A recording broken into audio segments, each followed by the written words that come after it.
Okay, in this video, I'm going to talk about when people treat you like a child. They infantilize you. They're doing is infantilization. And, like say you're in your 20s and somebody treats you more like you're a kid, or you're in your 40s and they treat you like you're in your 20s. Whatever is the case, and it could be a boss, it could be your family member, it could be a friend, it could be a stranger, it could be anybody, and sometimes even people younger than you. Now, if they think that you're like younger than you, they think that you need their assistance. Some people just think that you need their assistance when you don't. There's nothing going on with you that you would need anybody's assistance or appear to. Okay, now some people do that when they it's called what is it called? Ableism. When somebody seems to have some kind of disability.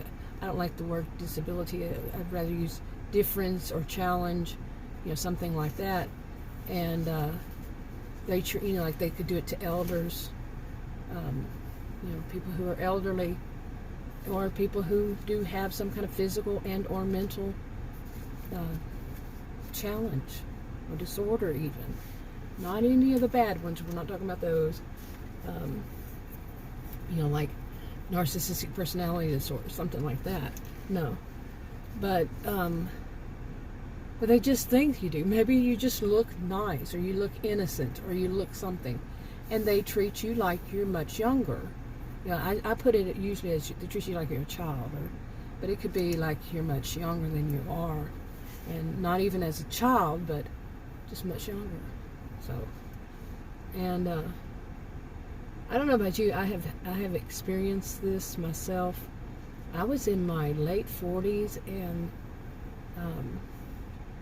late 30s, not 40s, late 30s, and somebody's mother treated me, and I had been married at the time, or maybe just divorced, but married since I was 18, so almost 20 years. Right? I have to do them. And somebody's mother treated me like I was new to the kitchen, to making sandwiches. Okay. That I needed to be taught by her. Of course, her way was always right. And that I need to be taught by her how to make a sandwich. Seriously. And she was, I'd say, let's see, maybe almost 20 years older than I. And so to her, I had been cooking making sandwiches when I was a kid even. But to her, you're standing at an island, let's say it's an island or a countertop to make your sandwich. Okay, you have your bread, and then the other ingredients that you're going to put on it. She believed that her way was right, in that, like if you go to get whether it's mayonnaise, mustard, whatever, you go to the refrigerator, you get it out, you shut the refrigerator, you come back to the table, you put that one on. Okay, then you take that one back and you put it back in the refrigerator, you get the next one, like if it's ham. I'm going to make a simple sandwich here. So you take the ham out, put it on the countertop, put the ham on the sandwich, you take it and you put it back in the refrigerator. Lather, rinse, repeat for the rest. I mean, not the same thing. But like if you put pickles on it, or you put onions or whatever, each one you go to the refrigerator, you take out, you put it on the countertop, you finish that one, you take it back to the refrigerator. Really? So, I'm serious. I don't know. There may be some kind of those few seconds that it takes you, to put it on there and put it back in the refrigerator. If you have a few more extra seconds, it might damage the stuff somehow. I'm not that type of scientist, but I kind of really doubt it, unless you're taking hours to make that sandwich. And it was a sandwich, okay? And but she just had to be right. She just had to be a jerk, really, when it comes down to it. She was really awful person. And but she treated me overall like I was her, even her family, her own children. She treated them like they were still her children. And she was 63, I think. Yeah, I think she was 63. And her children, you know, I guess they range from age like in their 40s, 30 to 40s. And she treated them, two sons were the older ones, I believe, and then the daughter was the youngest one. And she treated them like they were children, like they had to still be guided through life by her. Now, it is good if there's a parent, you can go to them and ask them questions, you know, or someone in your family, an elder, who would have the answer, but not to treat you beforehand, like they have to tell you how to run your life. You see what I'm saying? Okay, now, it can be some other kind of situation, such as, sorry, I had the air conditioner on, but such as, you know, like in your own family, say you are the youngest in the family, and you're an adult, and maybe you've been an adult for quite a while, or however long, and they will still do things like say, oh, this is the baby of the family. They're infantilizing you to a degree. Some will say, oh, no, that's just what they've always called me. But when they treat you on top of it, like you're the young, naive one, and they have to give you their guidance, and they're your siblings, and they're not like 30, 40 years older, they're your siblings, and you're not asking for advice anyway, but they will treat you that way.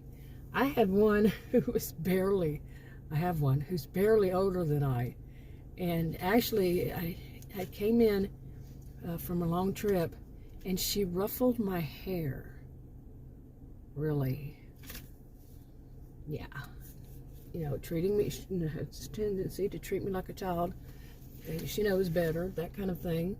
And you know, your parents can do that too, like or in-laws, like your in-laws will treat you, you know, like they treat their own, whichever one you're with, male or female, their own child as an adult, yeah, as a child, they'll try the same thing with you, okay, and yeah, so it happens way too often.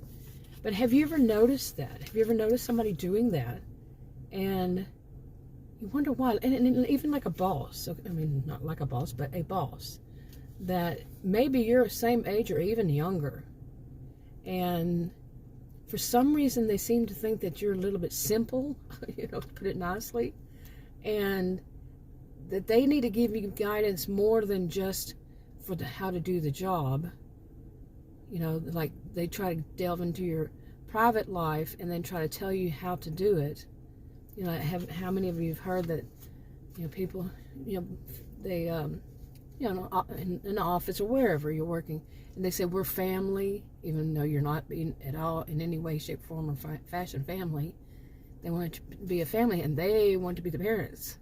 Like one and the other. They're going to be the parents, and all the rest are children. Bad. Yeah, in my view.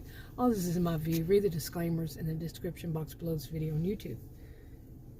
But, yeah, they will infantilize you. They will treat you like you're younger than you are.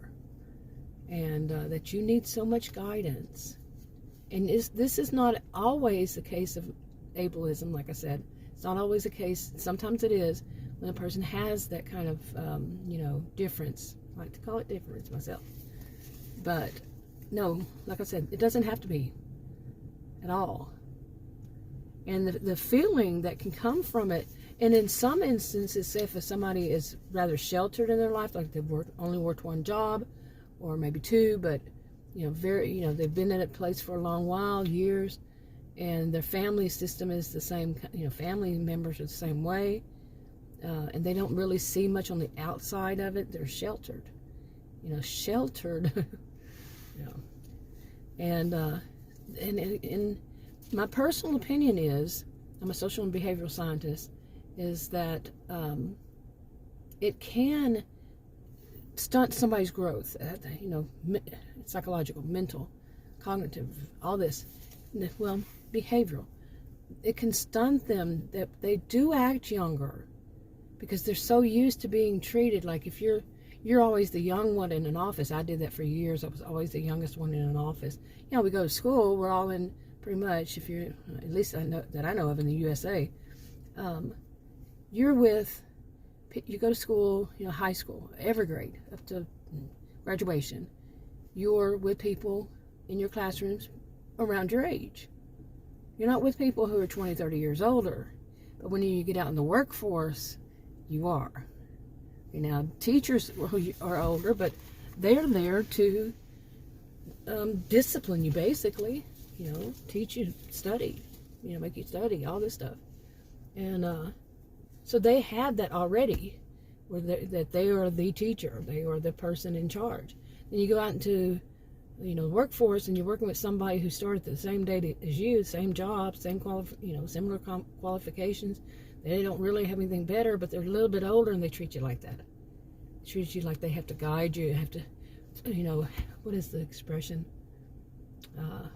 Under your wing, under their wing.